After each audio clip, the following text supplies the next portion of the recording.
Yay. Welcome, everybody, as we're here. This show is maybe called Trust the Tape. Who knows? I'm Jeff Cavanaugh from DLLS Sports and the DLLS Cowboys podcast. This is Bryan Broaddus from 105.3 The Fan and everywhere freaking else. Brian, they won, and I think the first things first, I think that Mike McCarthy should probably release KaVontae Turpin this morning. I think you got to cut Turpin. And you got to fire McCarthy because people need to be held accountable for this terrible win that the Cowboys had. Or congratulations to the Cowboys on showing some spine and some fight and getting off the mat and winning a game, whichever way you view it. Yeah. There's the crowd that absolutely hates the win, and there's the crowd that absolutely loves the win. And players don't give a damn, coaches don't give a damn, front office don't give a damn what you and I think.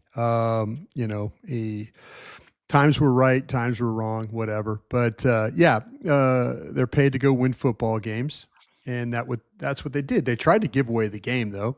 They honestly did try and give it away. Well, they didn't try harder than the Washington kicker. He tried the hardest. Yeah, your Oklahoma boy had a little problems kicking the football yesterday, but caught some breaks along the way. The Turpin, kickoff return, which as crazy as it was, these officials, when you look at Trey Blake and that crew, they had some problems with, you get the holding call on Guyton. There should have been a holding call on Lucas that they didn't get. The same type of call that was the touchdown to Zach Ertz should have been called a holding, exact same way. Probably should have had a block in the back on Brooks, and probably should have holding on Hall on the kickoff return. Hey, man. Well, you're asking me. You're asking me. You're like, Dallas tried to win it. Dallas tried to lose it. They tried to lose yesterday, and the officials kind of helped them win the game in some regards. But I don't know, Jeff. I look at it this way. I thought that they were not good enough to, naturally play games and lose. And, they actually beat what I think is a pretty good football team offensively. That quarterback is going to be hard to deal with in the future. And, you had some guys defensively that played really, really well to get you that victory. So I'm happy for the guys that don't normally play well or get the opportunity to play well, but they did a good job yesterday. Shout out to We Don't Wife These 3-0 Foes, who's in the super chat. I want Gruden as their coach. That's fine. Can I ask you this, Bryan Broaddus? Can I interest you in this question? Because I've seen it floated. Yeah. Maybe by clickbaiters, maybe by real journalists. I don't know. Could McCarthy still be the coach next year? Oh, sure. Sure. When they're getting worked every week, you can run out your narrative of like they're not fighting for him, and they're fighting for him. There's never been a question in my mind of quit on this team. Have they looked bad? Have teams overwhelmed them? Sure. Could they have quit? Yeah. Yesterday was a great example when you were doing your pregame show, when I was doing my pregame show, and we got the inactive list. And then all of a sudden there's no Zach Martin and there's no Tyler Smith and there's no, they very well, and all of a sudden, okay, well, wait a minute. We're on a pitch count with Bland. By the way, Bland played well. Butler played really well. Osa Odighizuwa played well. Mozzie Smith against division opponents is a wrecker. Get him against the Giants, the Eagles, the Commanders. Mozzie Smith he is a NFC East killer. The way he plays in football games, but you had some guys defensive when that inactive list came out, we all looked at each other and like, okay, the Commanders are going to the Commanders are going to win this game today. Cooper Rush are not going to be able to do anything. They're not going to be able to block the Commanders. They're not going to be able to run the ball. They're not even going to attempt to run the ball. All these things that you think terribly about the Cowboys offensive line, and it could have very well happened. It didn't happen. Mike McCarthy, I felt like, showed some patience in the running game. I felt like that there were a couple of really good designs. The fake toss, they ran a toss earlier in the game, got him like 9 yards, really good positive run. They come back on a fake toss and throw the ball to span forward up the seam. They got the linebackers out of place. See, that's the kind of crap that you're capable of doing, Mike McCarthy. That's the kind of stuff that you're capable of doing, and it like I said, they had some really good designs and some really good ideas on how to run the ball. They got saved on a couple of things. People don't realize a couple of those bad snaps. Cooper Rush, they fumbled the ball on their own 20-yard line. Zeke, as much as we want to blast Zeke, he dives in there, makes a recovery, saves you. The very next play, you get a roughing the passer penalty. Your ball's now going down the field. I mean, there's so many things that happen in this game where you could go, oh, geez, that could have been a disaster. Wilson punching the ball out of Bates' hand. I mean, that's a big play. That's a nice game. Bam, slam the ball out of his hands. You get the ball going the other way. You mentioned all the field goal misses, the extra point misses, all these things. It was a crazy game that way. But it all takes me back to your point. I don't think that they will give Mike McCarthy the grace about the injuries, because the team was not going very well before the injuries. The quarterback wasn't playing particularly well. The offense wasn't playing particularly well. The team wasn't playing particularly well. I'm not going to let one game this way kind of influence. I do feel like that Mike McCarthy is not going to be back. I just don't. And so, but is there a possibility? Absolutely there is. I want to go back to that Zeke play. Boy, when I tell you, Brian, I was hot at Zeke. I was jumping on the ball. Yeah, for making that was a great recovery. They had a shot at it. He dove in kind of one arm and got it in. And I tell you, I was hot at Zeke. I'm like, man, come on, man. You can't help us out a little bit trying to get this L. We're trying to win. We're trying to win this loss. Yeah, and he ruined it. Yeah. How did she take your post-game show? Aisha is I want to win and I don't care how we win kind of a person. Yeah. She's not too happy with you and your, oh my God, what a terrible win. God, and she was probably looking at you like I guarantee you she took the other end of like, what the F are you talking about, bro? So she becomes a shit talker. Yeah, hell yeah, she does. So we had two TVs going, and the Red Zone one was ahead of the Cowboys one. And so I'm watching the Cowboys one. I try not to go watch over here because I know I could be a little bit ahead. And when Washington scored in the 87-yard pass, when I tell you, Vach and I were cackling, we were smitten. I bet you were thrilled. Yeah. And then they missed the extra point. And we hear Aisha from downstairs at the studios, the DLL studios, sit your asses down. Yeah. She's talking crap to us. I'm referring to the Commanders as we and us. Yeah. I'm just like, look, we got to score before 3 minutes. She was not having any of that, was she? She was not having any of that. No. I know her. She wants nothing to do with that losing. And you and Vach, matter of fact, I had to do a post-game show with Vach last night, and I knew that the attitude he was going to take. He was not interested in me talking about, well, God, they're playing hard for McCarthy. Guys are doing he didn't want any logic of that. He goes, I'm trying to get that damn Penn State edge, Broaddus. I don't have time for you winning football games here today. Bro, Vach and I are going to fight about this draft. Yeah. Make sure you're following and subscribe to Vach Lombardi on YouTube, by the way. Because just last night I was mentioning some guys that I love, and he was like, Who is it? Who is it? Just give me a guy you love. You don't like Carter, I don't think, is what you said, or maybe I like him fine, but you're betting on upside. It's not like, look, we're going to be talking about. I would think that would be Williams from Georgia. That would be Mikael Williams from Georgia. That's the upside guy. I don't even think he has upside. Like that's just a run player. I already hate this draft. But no, I love Malaki Starks. That's not going to be a crazy take. I don't think. I think a lot of people are going to like him. But Vach was like, I was just like, all right, cool. If you think he's Bryan Branch, you're probably going down the wrong path. But I think it's the same vein as I'm watching him like line up as a deep half and then a single high, and then he's down in the box, and then he steps down and plays press man on a slot receiver and locks him up. Brian Branch. I like this. You're not going to take him at 8, I don't think. I'll take him at 8. Okay. I'll take him over Abdul Carter. How about that? You like that? I like Carter better, but go ahead. Yeah, but what do you know? You've never scouted. Only in the NFL. That's me. I don't know who that is. That's me with Vince Lombardi's trophy, Jeff. I don't even know. Look, what's going to happen in this draft class is you're going to have me by the end of it being like, let's take that running back. You know what? I'm interested. Okay, but to get back to the Dallas Cowboys. Oh yeah, where were we? Yeah. There's lots of things. And unfortunately, Cooper Rush. Maybe it's taken a couple of games and stuff like that. I think, like I say, I think Mike helped him. I think the offensive line helped him.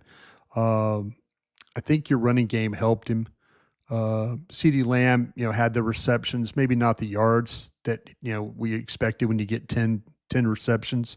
Washington helped him by opting to not cover a tight end, just running straight down the field. Jeff, we told you that in the on the Thursday that the Commanders had given up 5 touchdowns to tight ends in the red zone.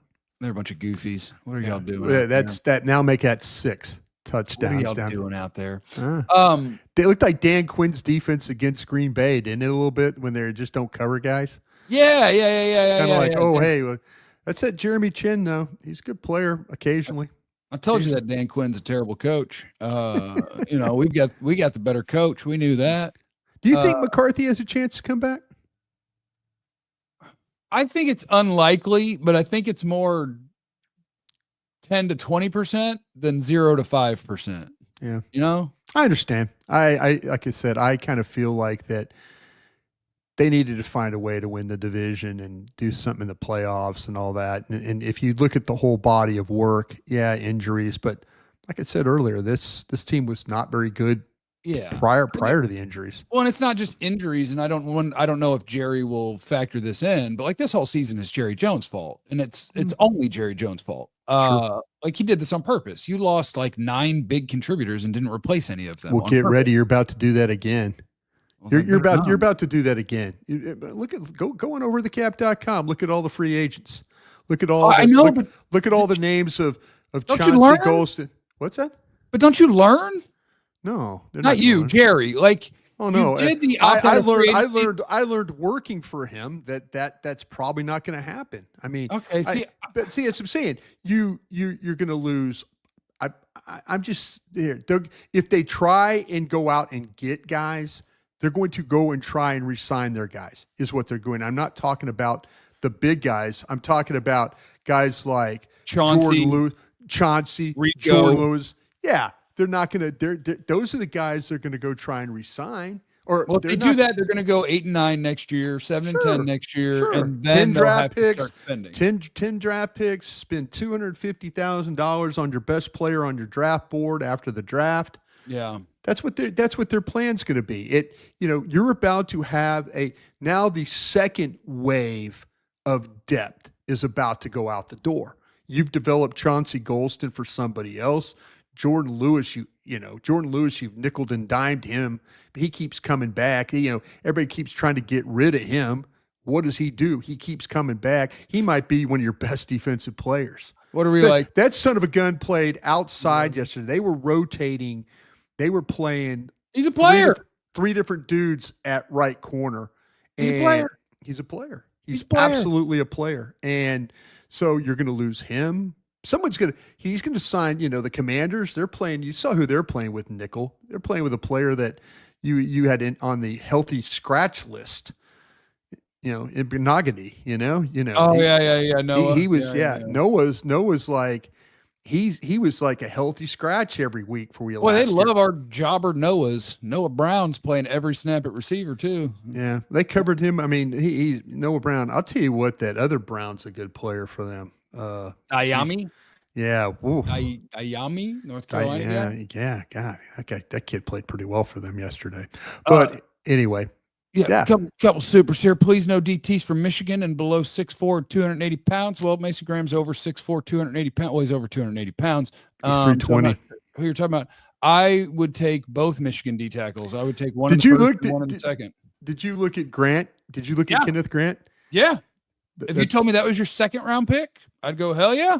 I would take two Michigan D tackles, and the whole Cowboy fan base would be so mad. And I would just be like, guys, they're players, not schools. Like Aiden Hutchinson can play. He went to Michigan. Don't pretend that it's not a school thing. It's a player thing. Yeah. Or it's a scheme thing. It's a scheme thing too. It's really a scheme thing if you look at it. But if you had looked at East Carolina, have you looked spot, he wouldn't have 0 career sacks. Why do I have like my second round thought already of the kid Reville from East Carolina? Have you seen him? I haven't watched him yet. He hurt his knee, and Dr. Cooper did the knee surgery. I know it's done deal. Yeah, but I'm saying if you watch him play in 2023, I bet you he would be the top corner. Okay, depending on where you put Travis Hunter. If you have Travis Hunter as a corner, here's what I would do with Travis Hunter, and we ruined our chances. It's over. But here's what I would do with Travis Hunter. I'd get him to camp, and I'd be like, go do whatever you want. Like that's where the receivers hang out, and that's where the corners hang out. You just do what you want, and then during the game, go in when you want, and just play what you want, and just have some fun. That's what I would do with Travis Hunter. I like what you're doing. Dude's a monster. Like he's the one guy in this draft that all the other top guys, I'm like, Travis Hunter is whatever you think of him based on what you hear. Well, you like Burden. You like Burden from Missouri, the wide receiver. I like him, but. Okay, we're gonna do this. We're gonna shift it to draft. No. I'll tell you some things. No. Him or McMillan. The wide receiver from Arizona.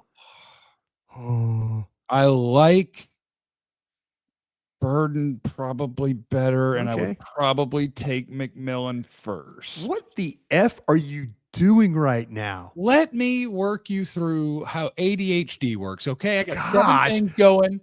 So remember, folks, you don't know what folks are going through. Be kind. I can't be kind to your draft take right now. Look, why are you riding the fence, you jerk? Wait, how long have we worked together? Let me do a cowardly Bryan Broaddus move.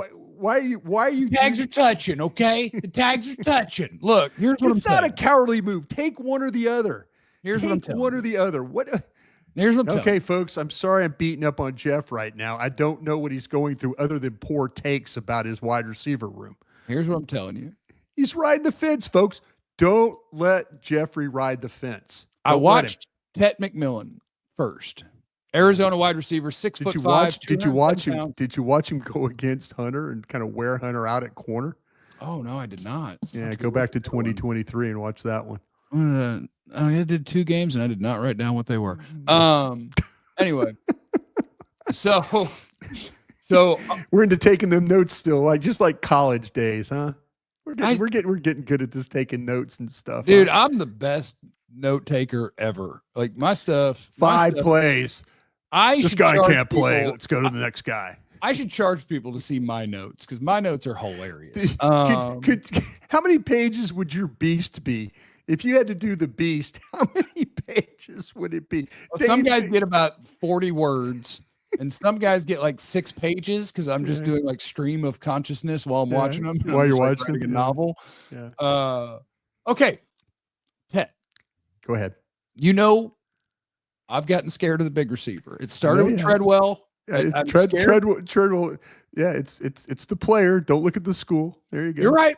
But I'm scared of the doesn't separate wide receiver, and I don't think Tet McMillen is a separator. Okay, I'm gonna start there. Okay, okay.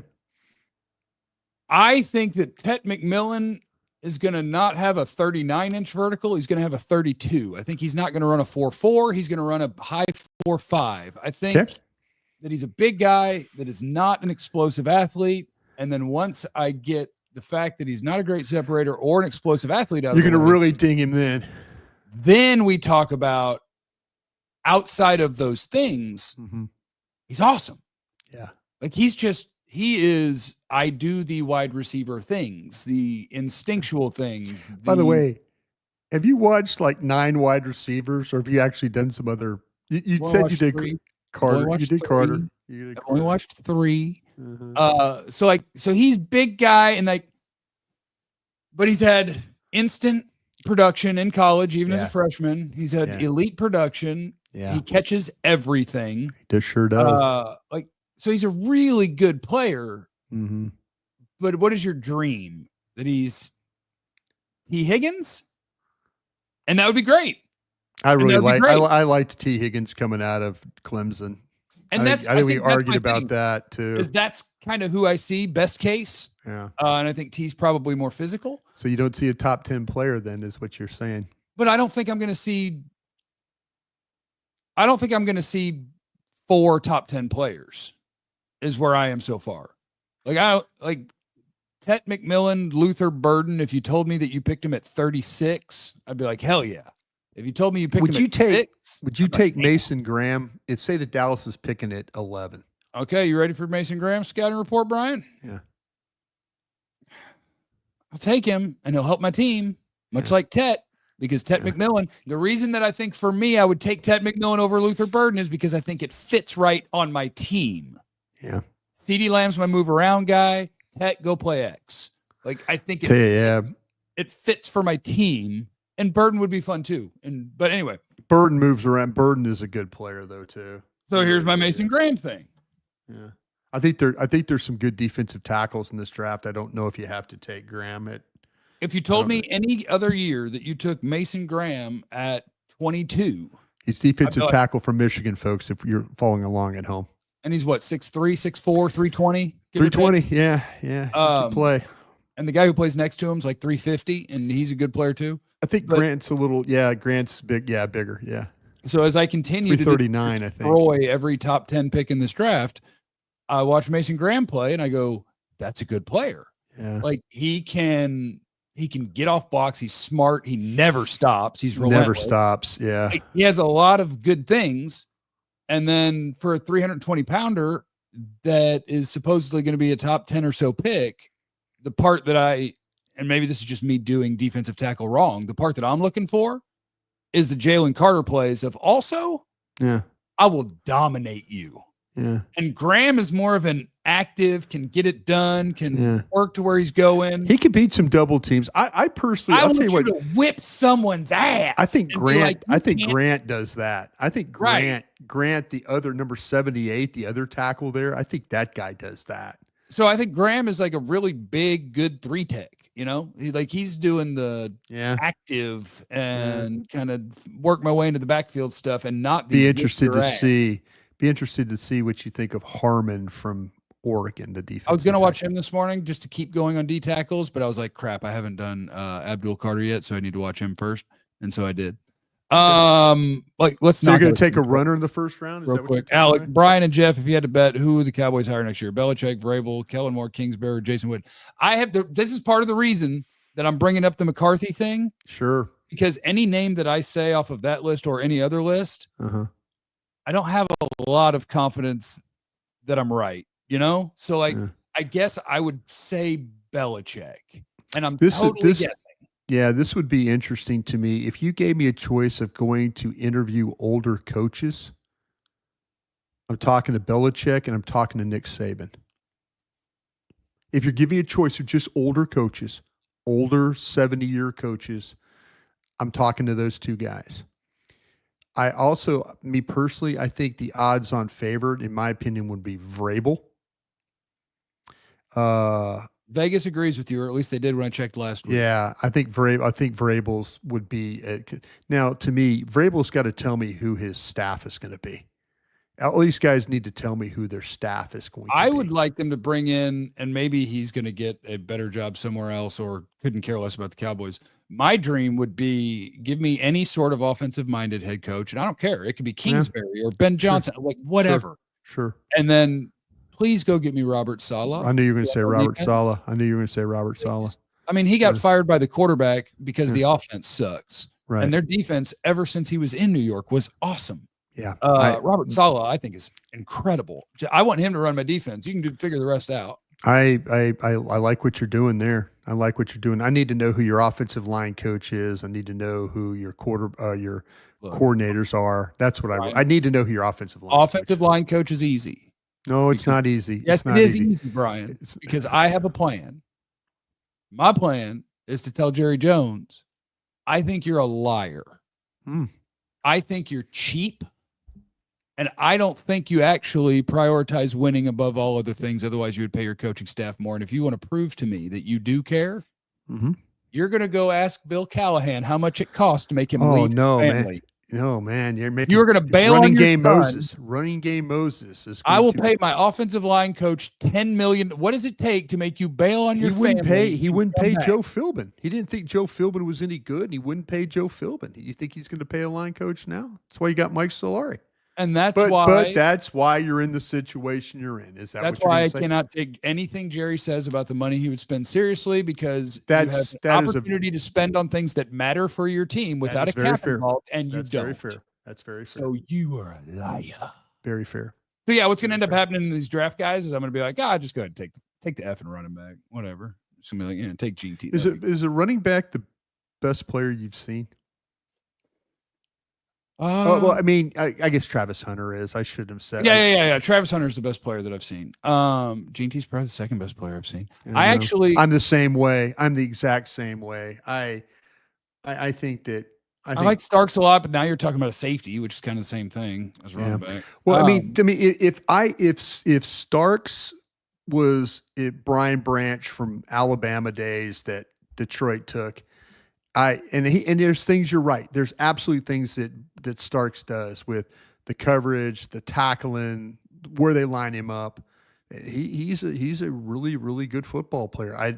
Maybe if you so happen you won more games and you're picking 11 or 12. Yeah. That seems like a reasonable spot for him.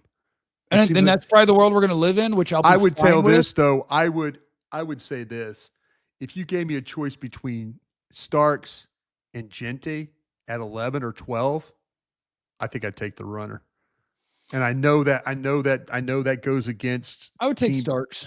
Team building aspects 101, but I haven't seen all the runners. And that's the thing is, I think, what are the odds that you can get anything close to that player at that position in the next round? And I think, with running back, you're you'll probably be right there in the top 10 again, picking in the second round. There might be other runners there. Like I said, go ahead. In the super chat, how much will the coaching and scheme affect this draft? And this is just going to be a short opinion piece by Jeff. I hope none, because coaching staffs get fired.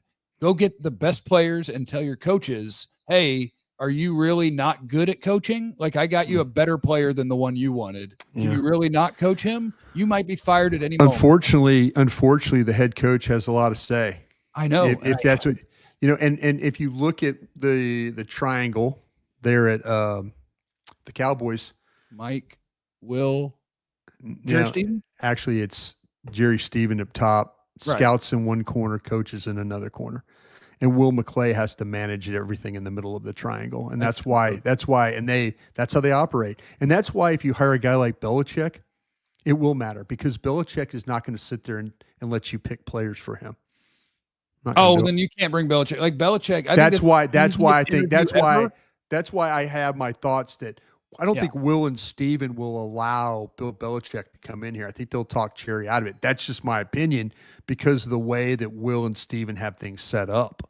Well, I think that's important, because here's the thing about Bill Belichick. If you can be the best coach of all time, whatever, you can be that. That's great. The game passed everybody by, right? It passed Landry by, whatever.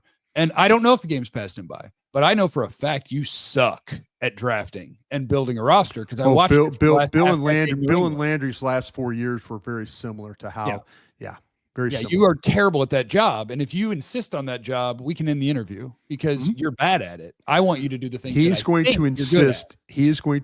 This is why he'll probably end up in Jacksonville or someplace like that, where he can have personnel control. He'll end up in a place where he could bring in Mike Lombardi. Why don't you just turn off New England's roster and put it in front of him and be like, you built that and you want to run this? Yeah, but you have to. If you're an owner in Jacksonville, you have to. They tried to bring in, They tried to bring in Urban Meyer to do that, and Urban Meyer's got college skins. Yeah. Bill Belichick's got NFL skins. So, they're in a hard spot there, I think, in Jacksonville. I think they're in a really, really hard spot. Well, best of luck to them. Yeah. All right, Brian, we got to go. Look at that. Look how it flew by today. Why? Because we're in draft season accidentally. We didn't even man. Yeah. It's hey, great win for the Cowboys, regardless of what you jerks that don't want to like winning think. Wait, what happened? I was just calling you a jerk because you don't like winning. No, yeah, I want to lose all the games because then I can trade down. Like I don't like none of these guys. Yeah, and Abdul Carter, right?